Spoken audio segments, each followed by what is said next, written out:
That's right, North Dakota began registering sex offenders after it became mandated by the state legislature in 1991. Since that time, the statute has been updated or changed in every single legislative session. The apex of the change came in 2001, when a 9-member committee was formed to decide the fate of every sex offender in North Dakota. It's a system the North Dakota Attorney General's office believes is more comprehensive and successful than any other state. The evidence to support the belief can be found in the basement of the Bureau of Criminal Investigation in Bismarck. So this room is all the hard files, and this one. North Dakota Assistant Attorney General Jonathan Byers has overseen SORAC. All offenders will have what we call a blue book. Or the Sexual Offenders Risk Assessment Committee. Oh, there has to be. Since its inception. Thousands, probably 1,500 or more of these files. He's seen the inside of every one of them. Yeah. Each containing the story of a convicted sex offender and at least one victim. And I think this is probably one guy here as well.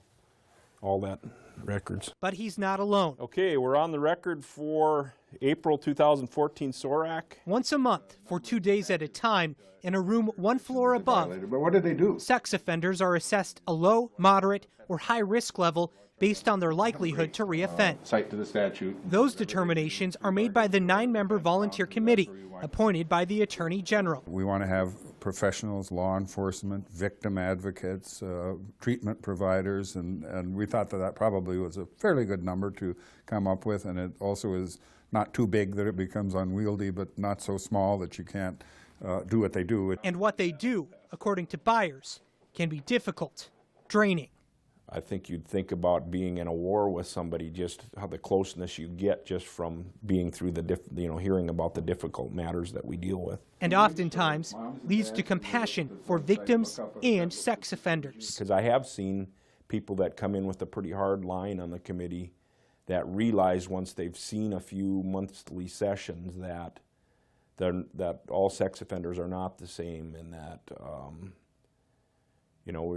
we hear from a lot of parents whose 21-year-old made a stupid decision, and now that kid is serving not only a criminal sanction for it, but kind of that scarlet letter that follows him of being a registered sex offender. That scarlet letter, a set time of registry, that one Fargo sex offender who wished to protect his identity told us makes it difficult to create the support network necessary to live a normal life. There are many different types of sexual offenses.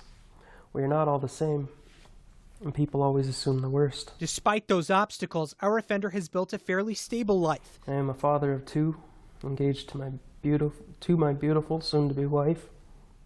They are the world to me. But fears he's an exception, and not because there aren't others like him. We are humans too, who have made mistakes just like everyone else. And while Attorney General Wayne Stenjum says rehabilitation is the key to the program, he makes it clear the committee will err on the side of caution without exception. Quite frankly, I want to make North Dakota, especially for those high-risk offenders, the most inhospitable place that we possibly can. And so I don't have a whole lot of compassion for some of those very serious offenders. Despite success, the AG's office believes change will and should come once again to the statute during the next legislative session. In fact, there's a group of law enforcement officials trying to completely rewrite the statute to rid it of legal jargon with the goal of making it more easily understandable for those trying to enforce it. Reporting live in studio, Drew Trafton, WDAY 6 News.